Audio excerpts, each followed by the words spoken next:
Ya, mudah-mudahan lancar ya. Dan dulu waktu mau KKL sebetulnya mau ke Kejaksaan Agung sudah mau diterima langsung sama Pak Kejagung melalui keponakannya itu, tapi sayang keburu COVID jadi nggak jadi. Ya.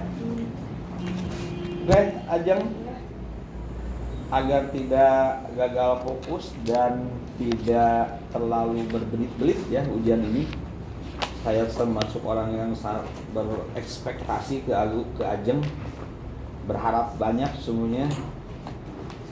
Jadi yang pertama ini silakan uraikan judul daripada skripsi ini, itu yang pertama. Kedua, apa yang melatar belakangnya sehingga Ajeng mengambil judul ini. Latar belakang masalahnya nggak perlu panjang, tapi yang penting bisa menjelaskan antara ketentuannya bagaimana, kemudian pelaksana sehingga ada benang merah di sana ketidaksesuaian antara aturan dengan pelaksanaan. Selanjutnya langsung ke apa yang menjadi identifikasi masalahnya, ya. Kemudian hasil penelitiannya bagaimana dan kesimpulannya bagaimana. Silakan. Sebelumnya terima kasih atas waktunya yang saya hormati Bapak Dr. Haji Indi Juanda selaku SMA, selaku Dekan Fakultas Hukum Universitas Galuh, juga selaku pembimbing pada Bapak Hendra, Pak Anda selaku dosen penguji.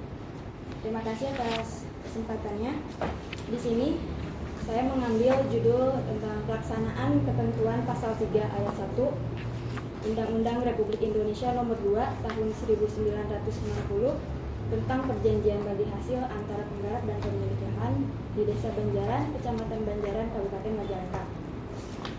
Latar belakang dari judul atau skripsi saya ini, seperti yang kita ketahui bahwa Indonesia merupakan negara agraris, di mana sebagian penduduknya bermata pencaharian sebagai petani. Jadi tidak heran bahwa lahan pertanian memiliki peranan penting dalam keberlangsungan kehidupan masyarakat Indonesia. Seperti di Desa Banjaran yang merupakan salah satu daerah dengan lahan pertanian produktif di Kabupaten Majalengka dan juga memiliki penduduk atau masyarakat yang berpenghasilan sebagai petani. Akan tetapi tidak semua petani memiliki hak atas tanah. Di sisi lain, ada juga yang memiliki hak atas tanah tetapi tidak memiliki kemampuan dalam mengelola atau mengolah lahan pertanian. Seperti dalam ketentuan, apabila kita melihat dalam ketentuan pasal 3 ayat 1 Undang-Undang Republik Indonesia Nomor 2 Tahun 1960 tentang perjanjian bagi hasil, yang menyebutkan bahwa perjanjian bagi hasil harus dibuat oleh pemilik dan penggarap sendiri secara tertulis di hadapan kepala dari desa atau daerah yang setingkat dengan itu tempat letaknya tanah yang bersangkutan. Selanjutnya, dalam undang-undang ini disebut kepala desa dengan dipersaksikan oleh 2 orang masing-masing dari pihak pemilik dan penggarap.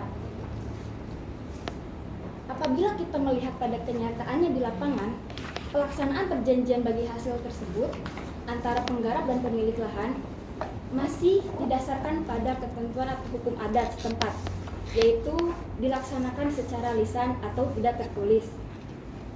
Dengan ini, penulis atau saya sehingga terjadi permasalahan, sehingga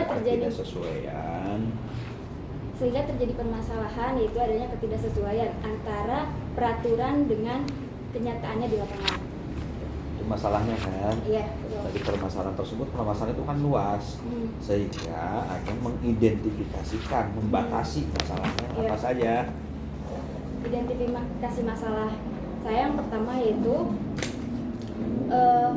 bagaimanakah pelaksanaan ketentuan pasal 3 ayat 1 Undang-Undang Republik Indonesia Nomor 2 Tahun 1960 tentang perjanjian bagi hasil antara penggarap dan pemilik lahan di Desa Banjaran, Kecamatan Banjaran, Kabupaten Majalengka. Lalu yang kedua, apa sajakah kendala-kendala dalam pelaksanaan ketentuan Pasal 3 ayat 1 Undang-Undang Republik Indonesia Nomor 2 Tahun 1960 tentang perjanjian bagi hasil antara penggarap dan pemilik lahan di Desa Banjaran, Kecamatan Banjaran, Kabupaten Majalengka. Dan yang ketiga, upaya-upaya apa sajakah yang dilakukan untuk meningkatkan pelaksanaan ketentuan pasal 3 ayat 1 Undang-Undang Republik Indonesia nomor 2 Undang-Undang Republik Indonesia nomor 2 tahun 1960 tentang perjanjian bagi hasil antara penggarap dan pemilik lahan di Desa Banjaran, Kecamatan Banjaran, Kabupaten Majalengka. Kemudian, hasil dari penelitian saya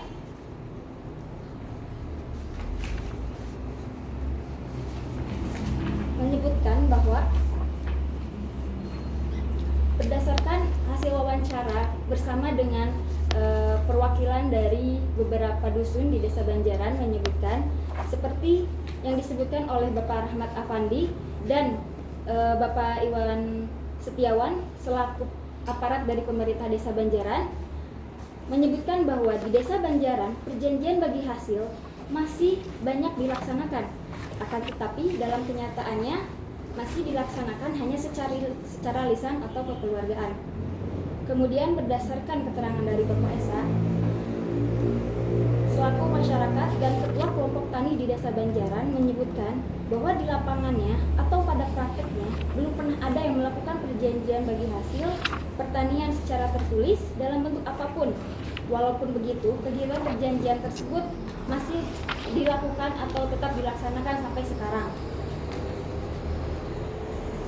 Selanjutnya berdasarkan keterangan dari Bapak Undi selaku pemilik lahan di Desa Banjaran, Dusun Sukamana menyebutkan bahwa selama ini dalam pelaksanaan perjanjian bagi hasil masih berbentuk lisan, kekeluargaan, dan saling percaya satu sama lain. Selanjutnya berdasarkan keterangan Ibu Yanti di Dusun Hilir, Desa Banjaran, selaku pemilik lahan menyebutkan bahwa telah melaksanakan perjanjian bagi hasil sejak lama dan dalam pelaksanaan perjanjian bagi hasil tersebut masih dalam bentuk lisan. Kemudian dalam pembagian hasilnya dilakukan hanya berdasarkan kesepakatan bersama. Berdasarkan dari data atau hasil wawancara tersebut, maka dapat disimpulkan bahwa yang pertama di Desa Banjaran, Kecamatan Banjaran, Kabupaten Majalengka masih sering dilaksanakan perjanjian bagi hasil pertanian antara penggarap dan pemilik lahan. Lalu yang kedua, dalam pelaksanaannya perjanjian bagi hasil tersebut masih dilaksanakan secara lisan. Yang ketiga, pembagian hasilnya masih berdasarkan kesepakatan bersama antara penggarap dan pemilik lahan. Dan yang keempat, ketentuan pada pasal 3 ayat 1 Undang-Undang Republik Indonesia nomor 2 tahun 1960 tentang perjanjian bagi hasil tersebut tidak dilaksanakan.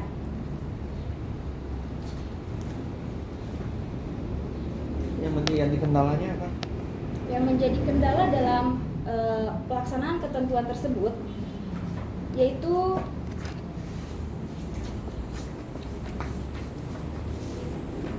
apabila melihat keterangan dari Bapak Rahmat Afandi selaku Kepala Desa dan Bapak Iwan Setiawan selaku juru tulis di Desa Banjaran mengemukakan bahwa kendala-kendala dalam pelaksanaan pasal 3 ayat 1 Undang-Undang Republik Indonesia nomor 2 tahun 1960 tentang perjanjian bagi hasil tersebut mengemukakan bahwa pemerintah desa tidak mengetahui adanya ketentuan pasal 3 ayat 1 Undang-Undang Republik Indonesia nomor 2 tahun 1960 tersebut tentang perjanjian bagi hasil, sehingga tidak ada sosialisasi yang dilakukan kepada masyarakat. Yang kedua, pemerintah Desa Banjaran menganggap selama ini tidak ada masalah yang besar dalam pelaksanaannya, sehingga dianggap biasa-biasa saja atau tidak begitu dihiraukan. Yang ketiga, masih adanya kebiasaan-kebiasaan dalam masyarakat yang berlangsung sudah sejak lama atau secara turun-temurun. Yang keempat, dalam pelaksanaannya belum pernah ada masalah sehingga dianggap aman-aman saja. Berdasarkan keterangan dari Bapak Esa selaku pemilik lahan di Blok Sukamana Desa Banjaran mengemukakan bahwa kendala-kendala dalam pelaksanaan ketentuan tersebut. Yang pertama, masyarakat tidak mengetahui tentang ketentuan perjanjian bagi hasil tersebut. Yang kedua, tidak adanya sosialisasi tentang ketentuan undang-undang tersebut kepada masyarakat. Yang ketiga, perjanjian bagi hasil sudah dilaksanakan secara turun-temurun. Dan yang keempat, penggarap dan pemilik lahan tidak mau menggunakan cara yang berbelit-belit dalam pelaksanaannya. Upayanya upaya-upaya yang dilakukan dalam pelaksanaan ketentuan pasal 3 ayat 1 Undang-Undang Republik Indonesia nomor 2 tahun 1960 tentang perjanjian bagi hasil berdasarkan keterangan dari para pihak, baik dari pemerintah desa, pemilik lahan maupun penggarap, mayoritas mengemukakan upaya-upaya yang perlu dilakukan agar ketentuan pasal 3 ayat 1 Undang-Undang Republik Indonesia nomor 2 tahun 1960 tentang perjanjian bagi hasil tersebut dapat terlaksana atau dapat dilaksanakan. Yang pertama, meningkatkan peran kepala desa atau daerah. Saran saya pikir. Itu tadi kan dikatakan bahwa ini pasal ketentuan perjanjian bagi hasil berdasarkan pasal 3 Undang-Undang 260 kan belum terlaksana. Antara lain kan seharusnya ketentuan perjanjiannya dilakukan secara tertulis di hadapan 2 orang saksi, kemudian disaksikan, diketahui atau dilakukan di hadapan kepala desa atau pejabat lain yang setara dengan kepala desa atau dengan nama lain kan, seperti kalau di luar Jawa kan ada kepala nagari kan gitu, atau kepala wilayah gitu kan setara dengan pejabat kepala desa. Kemarin kamu kan ikut MBKM di Kalimantan mana? Selatan kan? Ya. Di sana kepala desa ada? Atau yang setara dengan kepala desa? Petinggi. Apa? Petinggi kalau di sana. Nah, yang sederajat dengan kepala desa apa? Ketua.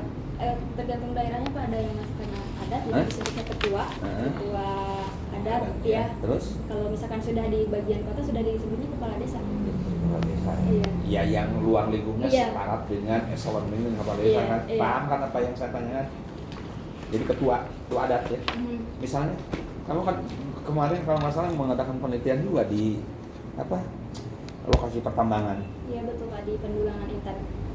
Iya, di Pendulangan Intan. Itu terletak di wilayah administrasinya desa atau wilayah atau adat? Itu adat, masih adat. Adat lingkungan apa namanya?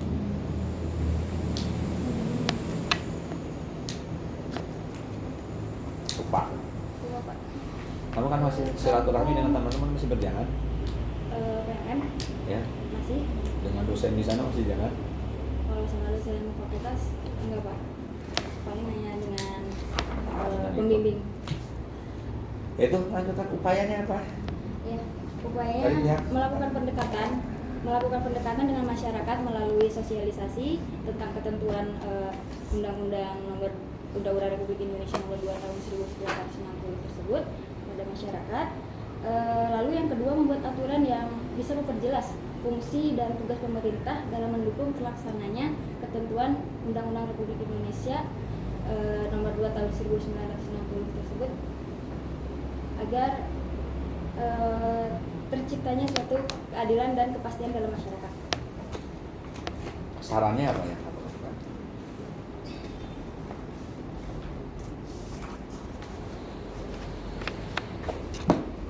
Ya, berdasarkan hasil penelitian yang telah penulis lakukan serta kesimpulan tentang perjanjian bagi hasil pada masyarakat hukum adat di Desa Banjaran Kecamatan Banjaran Kabupaten Majalengka, di sini penulis menyampaikan saran-saran sebagai berikut. Yang pertama, bagi para pihak yang melaksanakan perjanjian bagi hasil, seyogianya melaksanakan perjanjian berdasarkan ketentuan Undang-Undang Republik Indonesia nomor 2 tahun 1960 tentang perjanjian bagi hasil, karena lebih memberikan perlindungan hukum dan kepastian hukumnya baik bagi penggarap maupun pemilik lahan.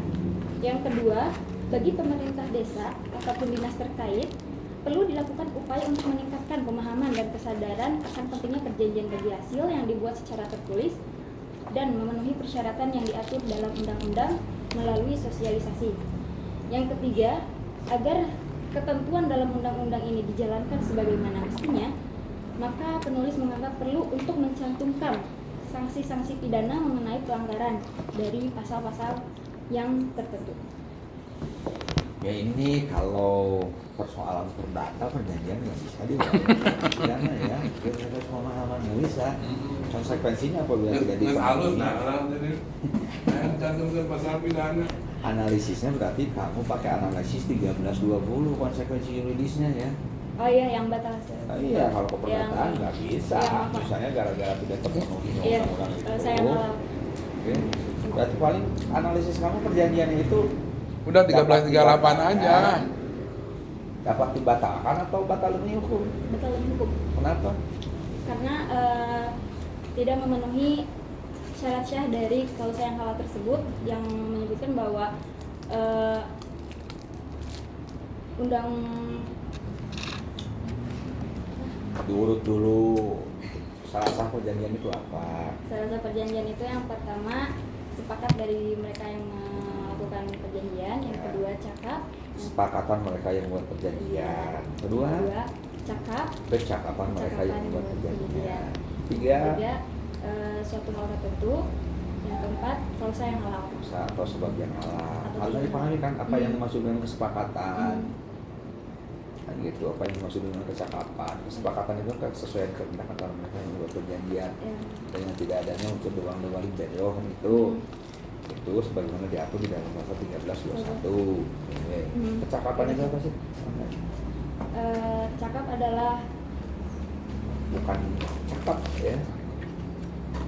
Kecakapan itu kan awalnya dari handling the one hand ya, kemampuan seseorang untuk melakukan Kemampuan perbuatan kemampuan. hukum tanpa harus diwakili oleh orang lain gitu. ya.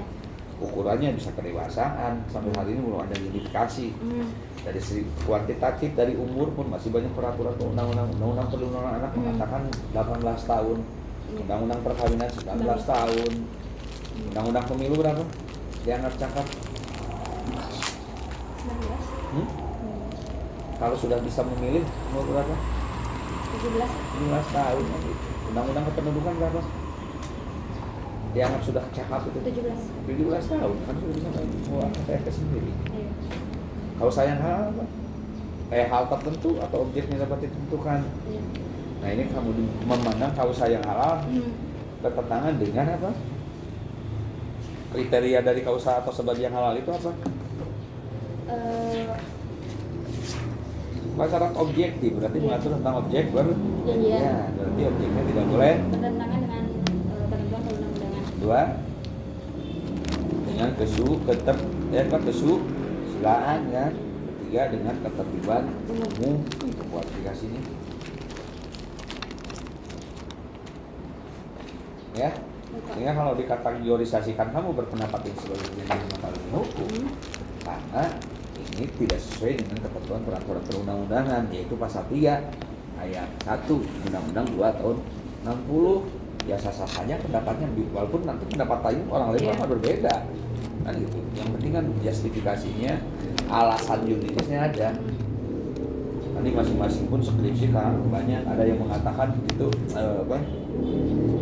Permen Kapolri 2020 dikatakan seharusnya tidak bisa dilakukan restoratif justice, tapi untuk kasus yang lain bisa dilakukan restoratif justice. Tergantung dari sisi sudut pandang mana kita memandangnya. Asal argumentasinya disertai dengan alasan yuridis, argumentasinya ada alasannya begitu aja. Perbedaan kenapa? Bukan sesuatu persoalan yang harus dihindari, tapi harus dihadapi. Apalagi kalau konsep agama kan gitu ya Pak Kiai. Yo ya. Perbedaan itu menjadi rahmat pandil amamil alamin kan gitu. Ini memang harus dinikmati, nggak bisa dihindari. Gitu aja ya. Jadi Dah. ya akhir 4 tahun yang lalu. Jangan panggil aja. Salam aja ke Bapak Aina. Ya bersyukur saya tidak merasa berdosa gitu, ngolotnya sudah selesai. Dan mudah-mudahan ke depan mudah-mudahan ke depannya tambah sukses lancar ya. Oke. Silakan Pak siapa Aina dulu. Oke. Ini pasal 3 ayat 1 apa bunyinya? Pasal 3 ayat 1 berbunyi bahwa perjanjian bagi hasil harus dibuat secara tertulis oleh pemilik dan penggarap dihadapkan kepala desa atau daerah setempat